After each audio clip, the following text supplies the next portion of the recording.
En docteur Rémi Rabassa, Loret. Alors, si un parent a eu un diabète à 65 ans, mais à la suite d'un choc, est-ce que, comme enfant, on a des risques de développer le diabète? La réponse est malheureusement oui. Ce n'est pas différent, quel que soit l'âge auquel le parent l'a développé, et quelles que soient les circonstances dans lesquelles il l'a développé. OK. C'est tellement rapide que j'ai même pas ma Vous n'avez pas l'habitude des réponses courtes. J'ai du mal. Vous m'avez pris par surprise, là. Bon. Alors, je vous en donne une autre. Quelle attitude adopter dans votre pratique quotidienne lorsque votre taux de sucre est à la limite? Est-ce qu'on devrait systématiquement prendre de la metformine? Pour l'instant, dans l'état actuel des connaissances, la réponse est non. En tout cas, au Canada, ça n'est pas recommandé. Il y a une trentaine de pays au monde qui le recommandent, mais pas au Canada.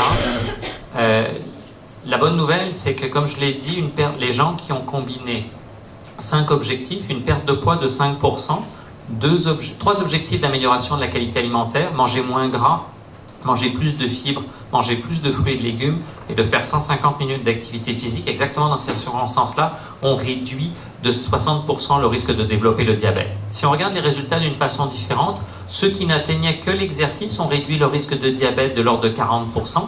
Ceux qui n'atteignaient que les objectifs de perte de poids et de qualité alimentaire le réduisaient de l'ordre de 50%, ce qui va un peu dans le sens de ce que disait Philippe. L'alimentation est peut-être un petit peu plus importante. Moi, je le vois différemment. Si on fait l'un ou si on fait l'autre, c'est bon. Si on fait les deux, c'est encore mieux.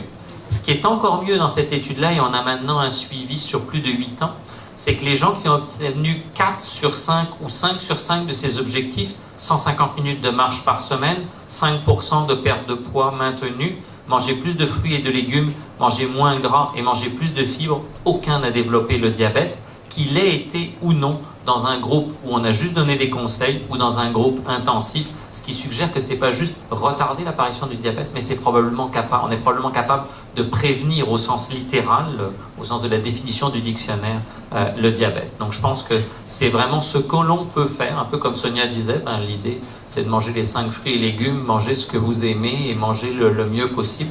Là c'est la même chose pour l'exercice physique, mais savoir que si on atteint 4 sur 5 ou 5 sur 5 de ces objectifs, probablement que c'est une capacité de prévenir le diabète complètement. Et 5% de perte de poids, c'est à la fois beaucoup pour nous qui travaillons en nutrition et pas tant que ça. C'est quelqu'un qui pèserait 100 kilos, c'est 5 kilos. C'est pas facile. Si c'était facile, ça serait depuis longtemps, mais ça peut se faire.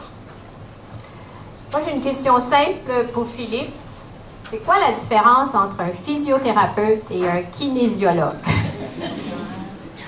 Si je peux donner une réponse simple, j'aurais tendance à dire que le kinésiologue va travailler sur les capacités plus générales de la personne. Ça peut être à titre préventif, ça peut être à titre de la réadaptation aussi, ça peut être pour la préparation sportive et tout ça. Généralement, le physiothérapeute va arriver dans une phase qui est plutôt aiguë et va travailler sur, plutôt là, de façon localisée d'un bobo en particulier. Évidemment, ça a probablement plus de conséquences que ce que je peux vous exprimer.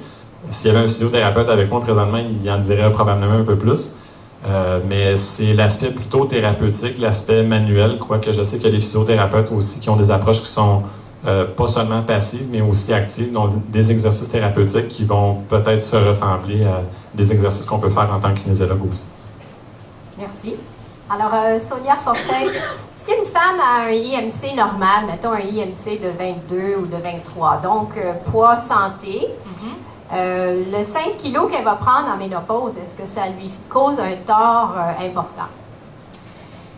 On sait que le gain de poids peut amener, une augmentation des complications, que ce soit au niveau du diabète, au niveau hypertension, à tous les niveaux, en fait, une augmentation de poids, de tissu adipeux, en fait, va diminuer notre état de santé, notre statut santé, puis peut amener des complications, augmente les risques de complications. Même chez une personne qui aurait un IMC normal? IMC normal, mais là, si on augmente, vous voulez dire... Qui peut passer, mettons, de 22 à 23. parce qu'un 5 kilos, là, on ne change pas de catégorie dans le poids santé. On demeure dans notre poids santé, mais on a pris 5 kilos pendant la ménopause. Tout à fait, mais je veux dire, si c'est une augmentation des tissus adipeux, ben c'est sûr que faut remédier à ça le plus rapidement possible parce que si on a tendance à continuer vers une augmentation de poids, ben oui, les risques peuvent être augmentés avec le temps. On est néanmoins sur la partie relativement plate de la courbe. Hein. Ce sont des courbes qui ont généralement cette forme-là, là, et donc effectivement, entre 22 et 23 d'index de masse corporelle, l'augmentation du risque est proportionnellement beaucoup plus faible qu'elle ne serait par exemple entre 27 et 30, où on est sur une partie de la courbe, un peu comme la courbe, l'inverse de la courbe que Philippe montrait sa première diapositive, où il disait quelqu'un qui fait beaucoup d'exercices, s'il en fait beaucoup plus ou un tout petit peu moins, ça va probablement avoir une influence proportionnellement beaucoup plus faible sur sa santé que quelque part où on est. Donc oui, le risque augmente, mais on est sur une partie de la courbe relativement faible. Alors, pour Sonia Fortin, la richesse en phytoestrogènes des graines de lin est-elle identique à celle des fèves soya?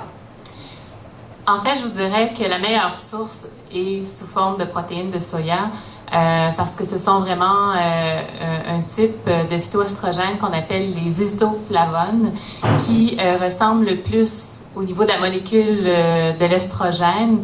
Donc, à ce moment-là, c'est sûr que c'est préférable d'y aller vers les protéines de soya comme meilleure source comparativement à d'autres. Parfait, merci. C'est vrai que les réponses courtes me prennent de court. Alors, la question, je ne sais pas si je voulais la poser. Est-ce obligatoire de prendre des hormones? La réponse est clairement non. Alors, il y a eu plusieurs phases. Hein. On a eu une phase dans les années 80 où on avait observé à partir d'une immense étude, il y a 3 grosses études aux États-Unis, mais 2 en particulier. Une qui concerne les infirmières américaines qui sont invitées sur une base régulière à avoir des bilans de santé, et une avec les docteurs américains. Donc c'est comme ça qu'on a les choses. Ce qu'on avait observé dans les années 80, c'était que les infirmières américaines qui prenaient un traitement hormonal de la ménopause faisaient moitié moins de maladies cardiaques et tout un tas d'autres choses qui semblaient positives pour leur santé.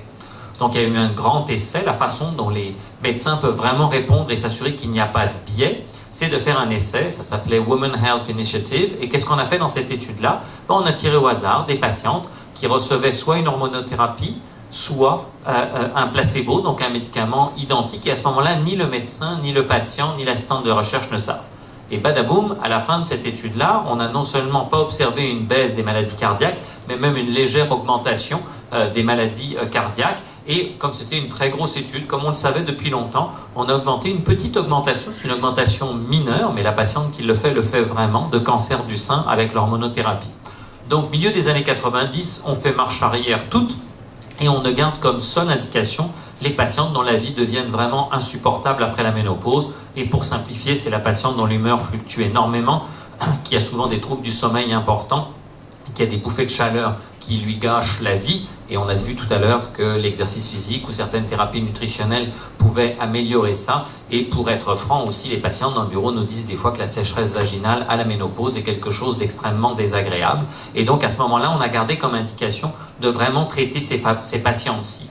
Plus récemment, la Société canadienne a réouvert un petit peu les options et en particulier a rappelé que dans certains cas, quand les patients ne tolèrent pas les médicaments pour limiter la perte osseuse, donc par exemple les patientes qui ont déjà fait une fracture de vertèbre et qui ne tolèrent pas certains de nos médicaments et qui ne répondent pas bien aux suppléments de calcium et de vitamine D, il y avait probablement un petit peu plus de poids. Et donc c'est comme toujours dans la vie, on a été très excessif dans un sens, on a été très excessif dans l'autre et maintenant on est en train de revenir. J'ignore le chiffre exact, mais ça reste une minorité de patientes qui sont éligibles pour le traitement hormonal de la ménopause. Et par exemple, quand c'est vraiment la sécheresse vaginale qui gêne les patients, on a des petits traitements locaux qui peuvent vraiment améliorer les choses et améliorer la vie privée. Merci. Je pense qu'on a presque terminé nos questions. Il y en avait une dernière pour moi, alors je la prends. Va être facile à répondre. Le livre de Mme Untel, est-ce qu'il va comprendre une partie sur la ménopause? Ce n'est que sur la ménopause, le livre qui va être lancé la semaine du 2 novembre.